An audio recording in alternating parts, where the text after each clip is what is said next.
I remember correctly, I was down on the field, and I think you had pointed out Damar's mom. She was standing there, because I was standing there and I saw that. Yep. What was it like for you?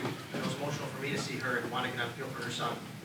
And on top of that, just knowing your relationship with him going back to your college days, were you aware that his family was there? Did you happen to see her? Can you kind of take us through that for a moment? Yeah. So pregame, when we ran out on the field, they're usually like at every game, and most of the time they're really like right behind our bench. So pregame, we ran out on the field. I noticed his dad was wearing the red 3 jersey. So I noticed him immediately.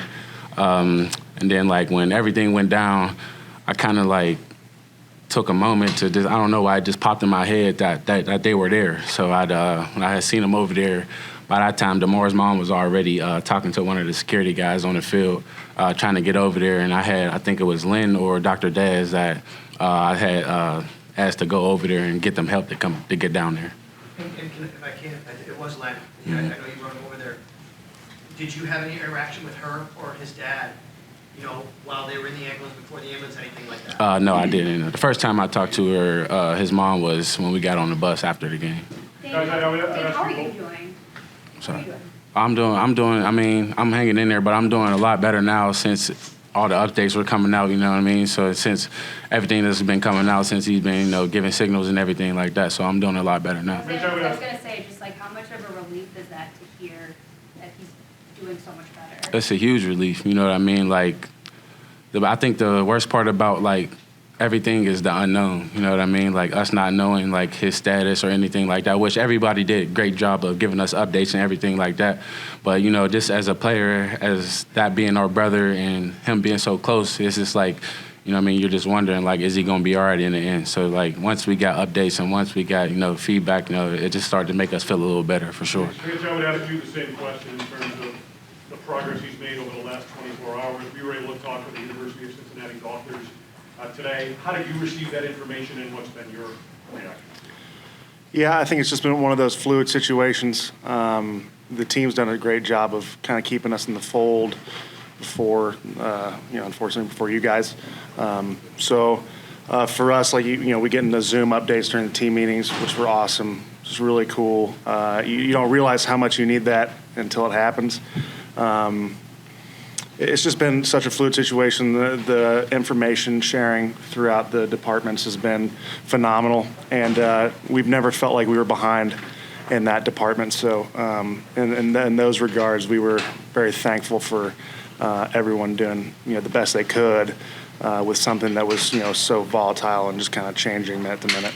Guys, what was your reaction to Damar's dad? 2007, I was on the field when my teammate Kevin Everett was paralyzed, and we played on. What did it mean to you to have a coach give you the power to choose in that moment and have make the decision to lead in the way he led? Where were you on in that moment? Yeah, that's a good question. It was one of those things that we were kind of writing the script on it as you went. Everyone had different sorts of information. It was kind of chaos at any given moment. When we were able to get to that locker room, I think a lot of things happened. One was we were able to collect ourselves and help each other out in the confines of that locker room. Also have the whole team in a confined space that we could have discussions, conversations, not only between ourselves, but then, coach putting us in a position to ultimately make a decision. I just think there was no way in hell that we were ready to go out there and play a game. Even if there were just a few guys who weren't ready to play, which there were way more, you know what I mean? You can't, to play this game, as you know, where you have to be mentally to be on the field, not only for yourself and your well-being, but for others around you, it just would have done a disservice to everyone, and there was just no chance. So we're very thankful for that opportunity and kind of collectively come together and do that. Mitch, if there was no way in hell that you could do it then, how can you fast forward 6 days from then, if that, and do it? Yeah. Not only the updates we've gotten from the family, from the medical staff, also just processing. naturally processing this, getting, with family, teammates, just taking it moments at a time. You have dialogue with yourself as well. And through that, I think the biggest thing is just hearing from the family and hearing how he's progressed is really put, to say a smile on our faces would be an understatement. We were as elated as you possibly could be as a team. It was a really cool moment. And then being able to put the pads on, or being able to do a little bit of football today was very therapeutic for a lot of guys. And it's still one of those situations that we'll keep going, progressing. Each person, like Coach had said before, is going to kind of process this in a different manner. And that's nothing wrong with that. Emotions might be delayed. Emotions might hit you at different times. And, we're just there for each other. And everyone here has got a really good support system. For both of you, just what you just said, Mitch, you're there for each other. Can you define kind of what that means? One of the images that's burned in my head is Tre'Davious White, just like putting his head on your chest. I mean, you're consoling a teammate at the worst possible moment of his time. And for both of you, just how are you there for each other? Can you share some of those conversations? I just feel like it's the bond we've all created. You know what I mean? Like every day in the locker room, it's never a dull moment. So like it's just with everyone. You know what I mean? We're always all here for each other. Like if it's about like anything, it could be about anything. You know what I mean? We're always, you know what I mean? Are you okay? Like we're around each other so much, like we notice the smallest change in your behavior like every single day. So like just that bond that we've built over the time, it just give us that, that advantage to just be there for each other every single time, like tough times like this go down for sure. Dane, we heard from the doctors today, and they said that the first thing Damar said was, "Did we win?" Mm-hmm. What's your reaction to hearing that? I mean, I really wouldn't expect him to ask anything else, honestly. You know what I mean? Because I just know like just what type of person he is, man. He's a true warrior, man. He's a fighter. He's always gonna come out, with some type of joke or whatever. No matter how severe the situation is, he always has a joke. Or I know the first thing he'll say to me when he get back is something crazy. I just know it. I can't wait for it. Honestly, that's what I'm really waiting for. But that's just the type of person he is, man. He's always wants to win. He's a true fighter and he's a warrior for sure. Well, that week too, I believe, you were on the other end of this, getting loaded into an ambulance yourself. Mm-hmm. And if I remember right, Damar was right there on the next to the backboard, mm-hmm, talking to you. What did he say to you then that maybe kind of rings in your head? On the other end of it. I just remember like as they were putting me into the ambulance, him saying, "I love you, D Jack," and like I just remember that distinct voice. There was the whole team was saying it, you know what I mean? But I just remember that distinct voice in my head, and like that replayed with me on the whole way to the hospital. So, just those different, just the bond we have. Like I look at pictures now to this day. Again, this is not about me, you know what I mean? This is all about Damar. But like I just look at pictures today, and I see him standing like right there, like literally like hovering over me, you know what I mean? As I'm getting carted off. So like. That just goes to show you like the type of bond that me and him have, and just how we're always there for each other. Mitch, what stands out to you about the leadership of your head coach in those moments, and now that you've had a couple of days to process, what stands out to you about Sean? And then Dane, same question for you. Which we knew about Coach before is humanity. I mean, the fact that he's here to coach football, we're here to play football. He's here to delegate certain things to, if you want to call subordinates or whatever. But when it comes to player safety, our personal lives, he's been unwavering in this. But this is kind of, in the most paramount time, doubled down on it was just the fact that he's a human being. He has our safety and well-being in the forefront of his mind at all times. And, when the stakes were at its highest, not only for football but for a young man's life, that there was no thought about football rather just the welfare of his team and of course Damar. Can you take us back to the locker room and maybe the discussion, or how did it come about that you understood that no one was going back out there that night? Yeah, it was so fluid, kind of just like we had talked about earlier. It was kind of chaos in the field. We got in the locker room, emotions were still very high. It was still a very an emotionally charged area. I think guys were just consoling one another and kind of having this open dialogue. We were kind of coming down a little bit, still processing everything. I feel for the guys in the defense and stuff. Not only is this in their position group, they were on the field. So every position group, every person who's got a different relationship with someone in the locker room is feeling this in a different way, and that's not a bad thing. It's just the truth of it all. You see guys who are just were almost inconsolable, and then you ask them to perform at the highest level at a sport where you have to be mentally and physically have your wherewithal to not only play but to put yourself in a position where you're not going to injure yourself further. So it wasn't like one person standing up kind of saying this thing. It was really a back and forth between the coaches, the players, and it was pretty cool to see. Mitch, that's the second time you've said that in this news conference about having the wherewithal and the focus, not even from a win-loss perspective, but to essentially protect yourself and protect others during the course of an NFL football game. In light of everything that's happened, and Sean and Josh talked about, essentially the message that Damar would want you guys to go out and play. How difficult is it to achieve the level of focus now that you need to prepare for something?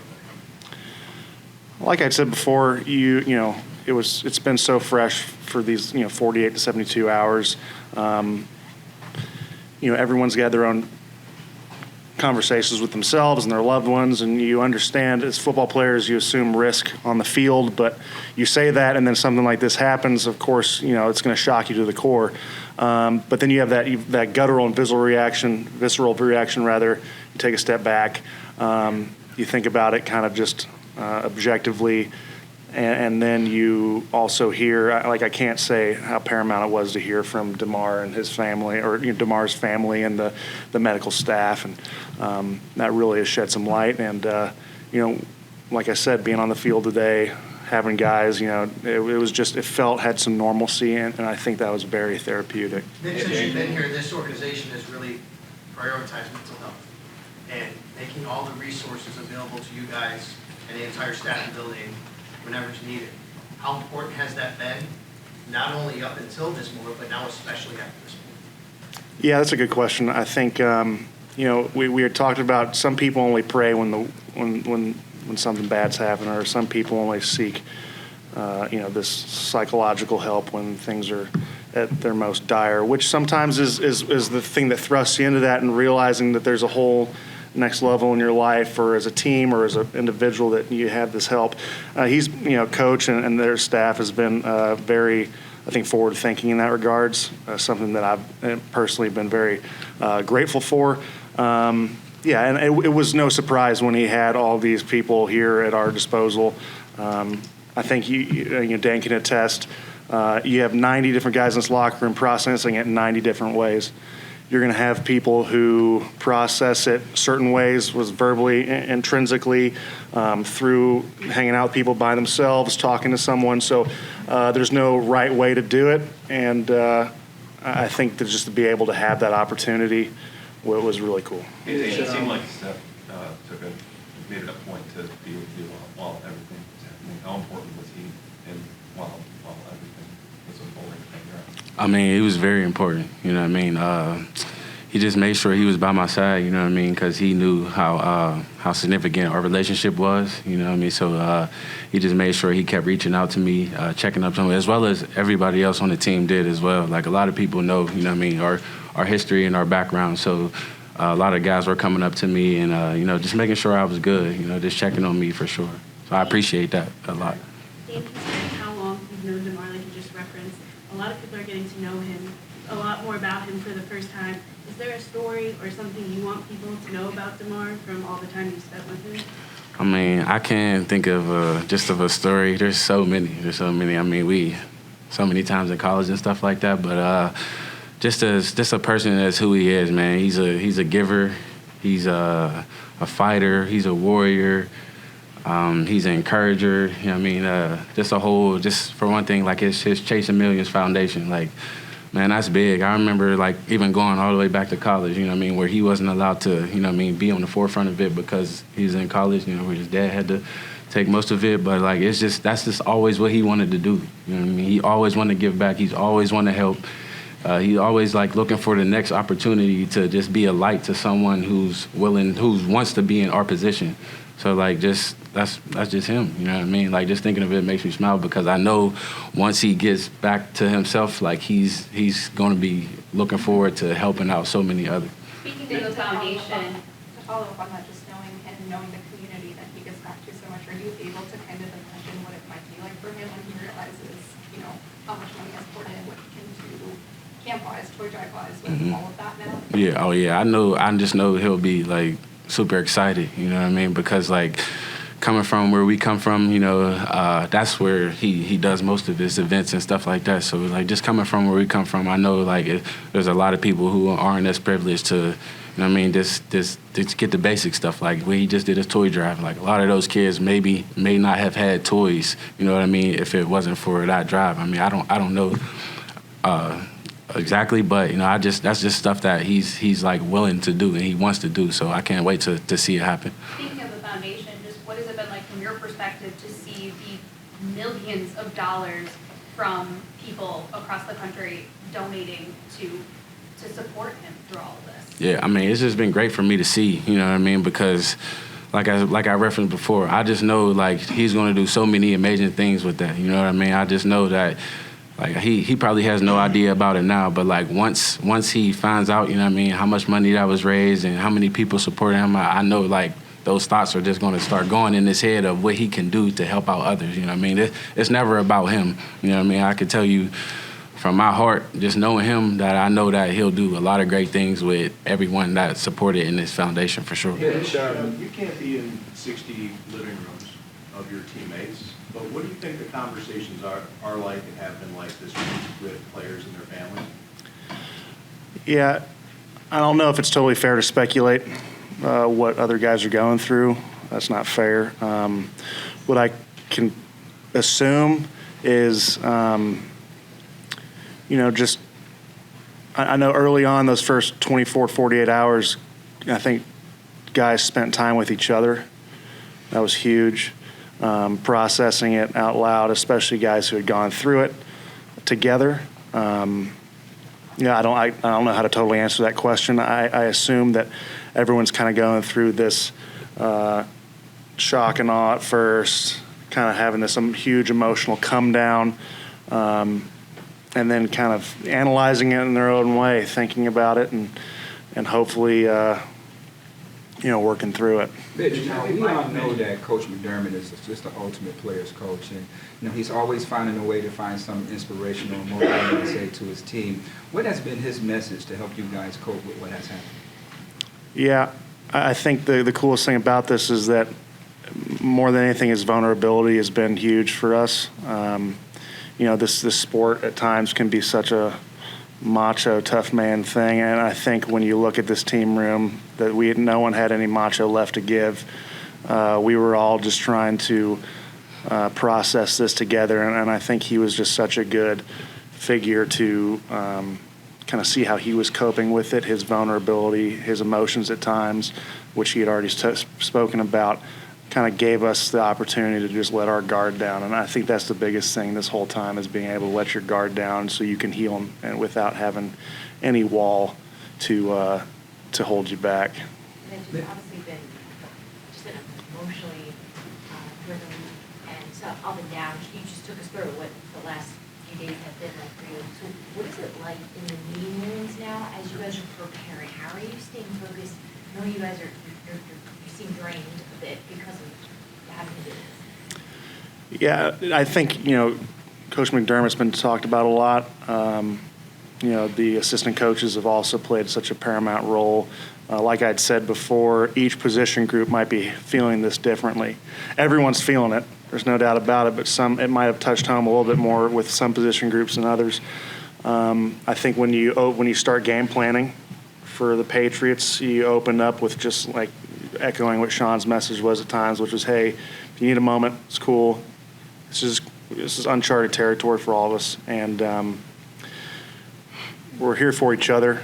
You know, this season has been it's been a roller coaster of a season, not only as a community but as a team. You know, nothing can quite, I don't want to say live up, but reach what this has meant to us. But, let your guard down if you need it, and guys will be there for each other. Maybe in the nature of the NFL, is that in any week of the season, every player's first priority is normally the game that's upcoming. This week, you guys that has not been your priority. And now you have to shift gears to prepare for a game. Could you talk about just kind of going through a week as an NFL player where that isn't your number one priority, just what that experience has been like and how you balance everything you've been feeling as you try to prepare for Sunday?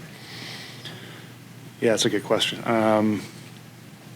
It has been a week like no other. I don't plan on ever having a week like this, and I pray to God I never do.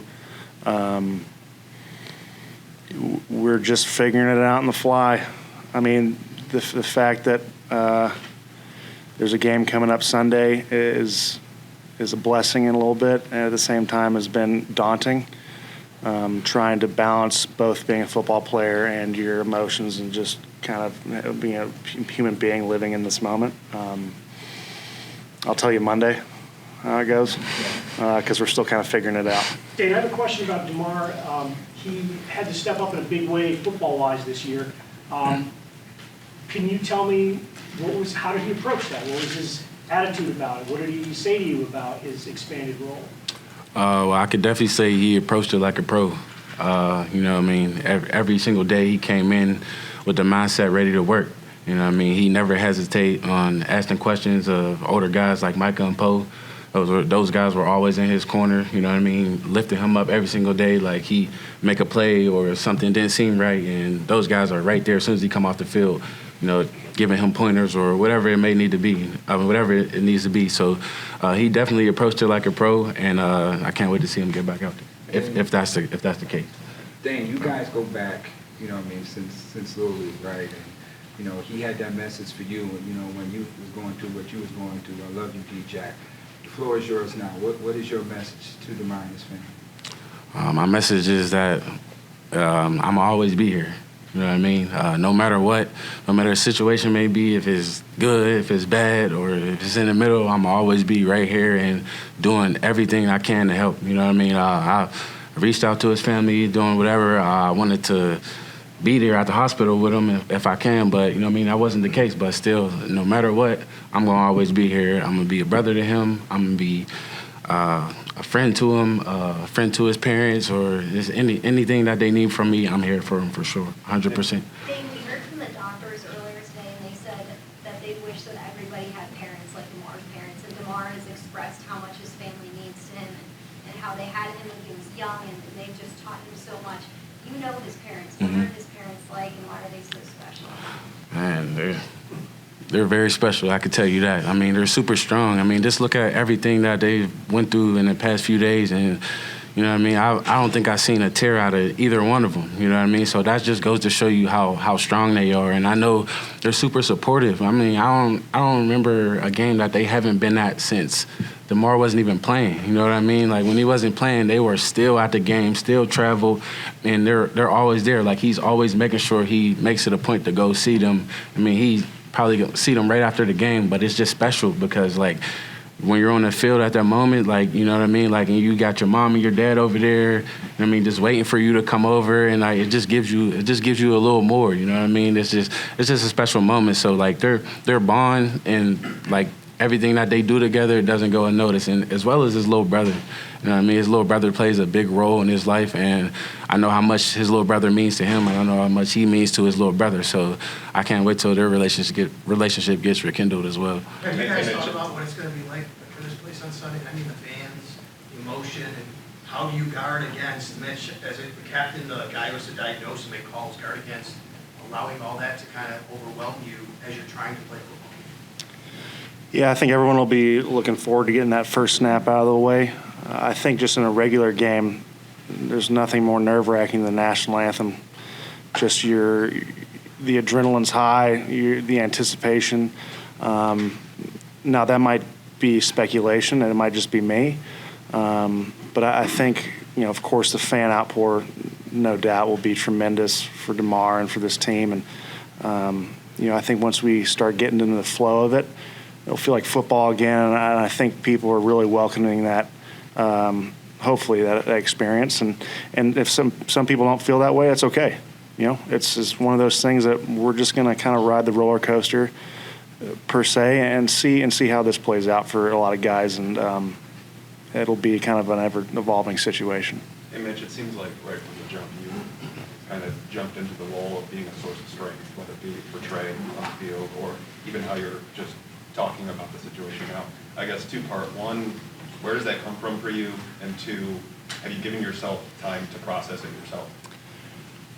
Yeah, I think you're giving me more props than I probably deserve in this instance.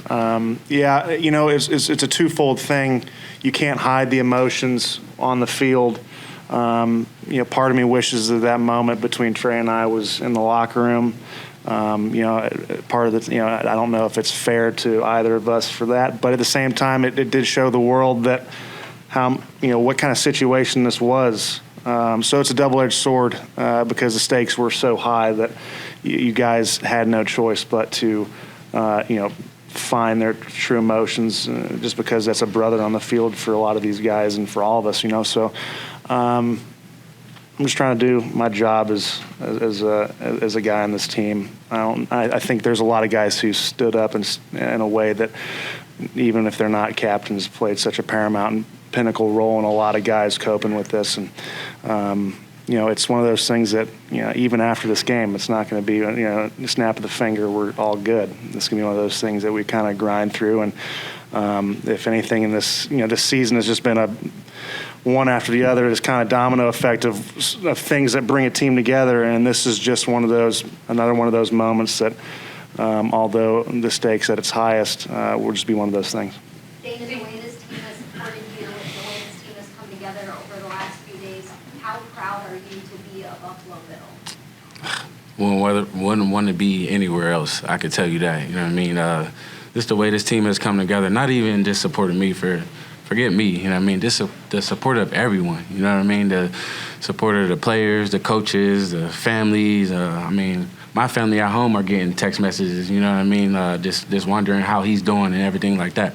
So just the support of everyone, just the way we've all come together, you know what I mean? Nobody pointed fingers, nobody, you know what I mean? It was just a total amount of support from everyone, top to bottom. That's a very powerful moment, but it seems like he's good at doing that all the time, about telling guys how he feels about them. Mm-hmm. Do you know when you started to realize that about Damar, that he's good at expressing that to people, just his care for other people?